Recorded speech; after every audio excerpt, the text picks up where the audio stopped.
matiwasay naman ang kanilang pamumuhay at ang kanilang mga kapitbahay, ang kanilang pamilya. Kung minsan, brother, mayroon sa atin, yung Muslim mismo, ay pati yung kapatid niya, hindi niya inutangan o hindi niya binibigyan. Hindi tinutulungan. Hindi tinutulungan. So, obligasyon po natin, mga kapatid nating Muslim.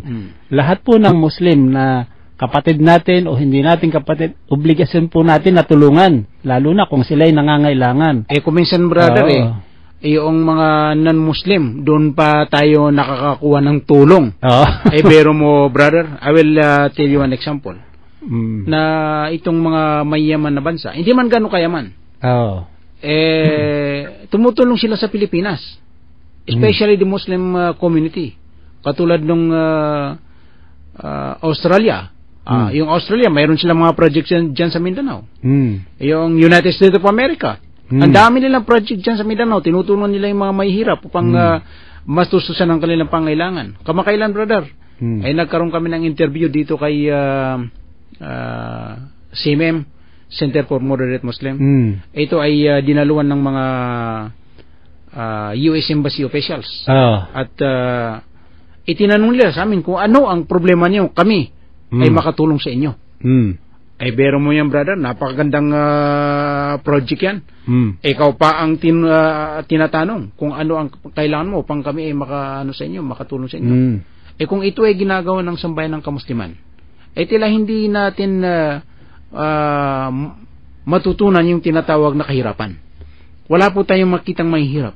Kung ang bawat Muslim tama. Ay tutulong sa kanyang kapatid na Muslim. Walang maghihirap. Biro mo, brother, ang pinakamayaman ng Muslim, Sultan Hassan al-Bolkiah. Araw-araw, kahit gastos siya ng 1 milyon. Hindi niya kayang ubusin ang kanyang kayamanan, kanyang salapi. Ganun din sa mga kapatiran natin sa ibang bansa. Bakit? Dito pa natin nakikita yung mga tulong sa mga taong hindi mga Muslim. At saka dito sa Pilipinas, napansin natin sa mga Muslim, yung mga mayayaman, yung pa yung mga nangunguna sa paghingi ng tulong sa iba. Yan ang katawa-tawa, brother. Nakakatawa naman yung mga ganyang mga ugali. Sapagkat hindi po ito tinatanggap ng ating pananampalataya. Ang ating alituntunin, ang mga salita ng Allah, ito po ay hindi tinatanggap ng kalangitan. Dahil alam po ninyo, ito kwentuhan lang naman to, mga kapatid at kaibigan, hindi ito pamumuna. Ito ay kwentuhan lang natin, nakikita lang natin yung sitwasyon, yung mga pangyayari sa ating pang-araw-araw na buhay. So, ang ibig sabihin po natin ng zakat, kailangan po natin binibigay ito taon-taon. Hindi po once in a while o minsan sa 10 taon. Taon-taon po ito, obligasyon nating ibigay yung share na yan ng zakat. At saka nais ko pong ipaliwanag, brother, na ito pong binibigay natin ng zakat ay paghugas sa ating mga yaman at sa ating mga salapi. At alam mo, brother, yung pagbibigay ng zakat ay mayroon po yan mga pamamaraan. Halimbawa, yung mga kinakain mo sa araw-araw, hindi po yan kailangan kunan ng zakat. Yung ibinibili mo ng damit mo, hindi po kailangan kunan ng zakat yan. Yung ibinili mo ng tinayo mo ng bahay mo, hindi rin pwede yan kunan ng zakat. Yung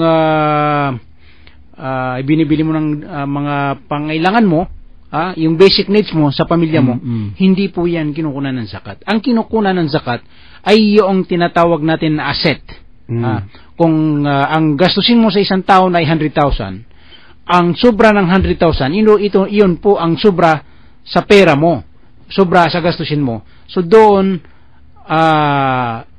kayo bumabawas ng 2.5%. Kung ang kinita nyo sa isang taon ay 300,000 for example.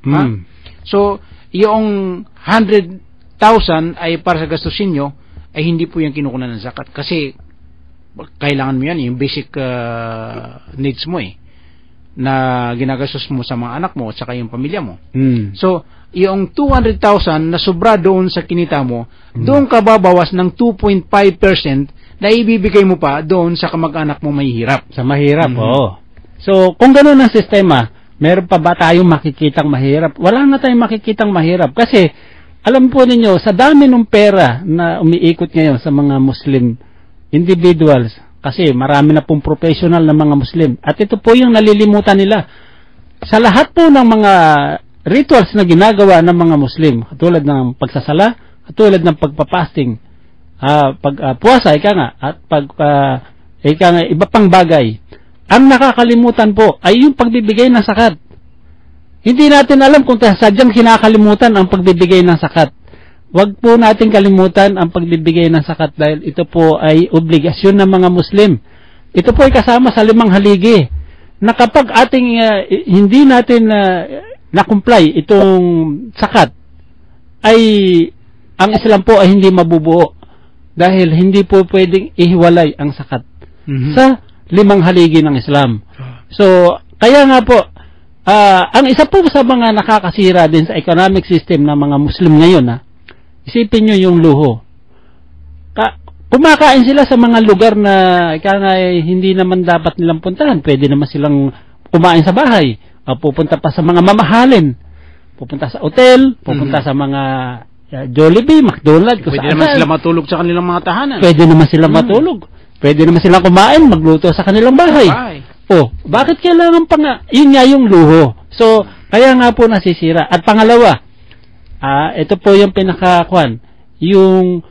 Kung bibili ng kotse, ay yung pang latest model.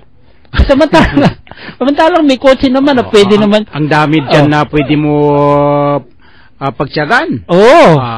Mumura yung kotse pero maganda. Nakakarating ka naman sa pupuntahan. Maganda naman. Maganda naman. Bakit yung mahal pang milyon ng halaga?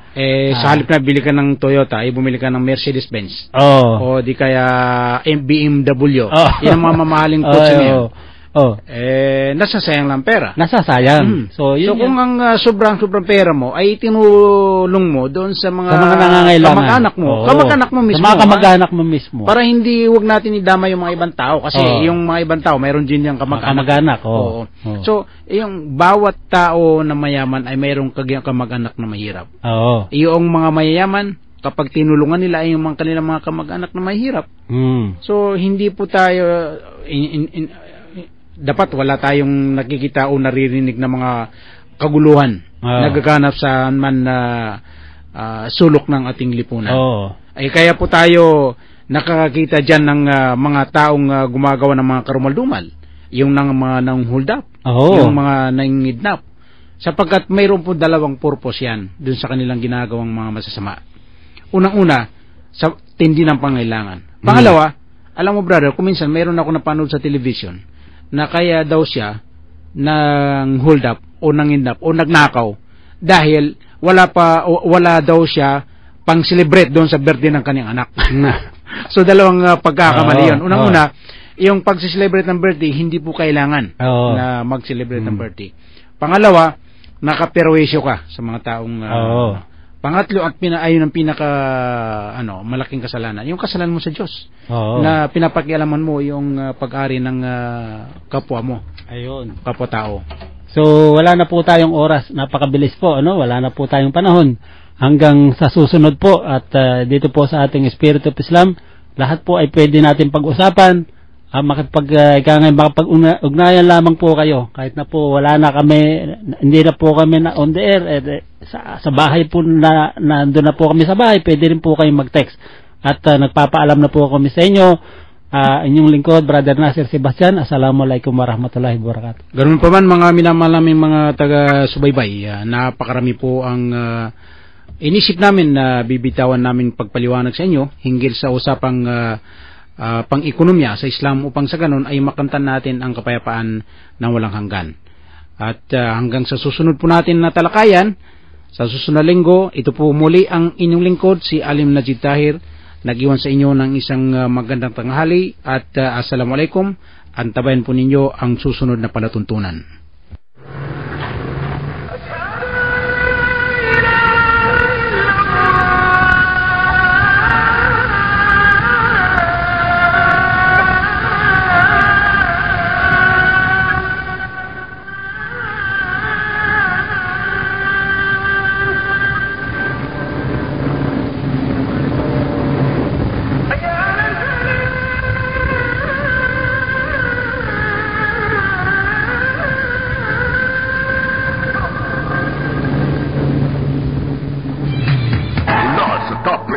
music station ng dekada 80, ang WBL. Tuloy na naglilingkod sa inyo sa pamamagitan ng magaganda at piling-piling programa. Mula Lunes hanggang Linggo, aaliwin kayo ng aming kilalang mga komentarista at public service program. Ito lamang sa himpilan ng DWBL.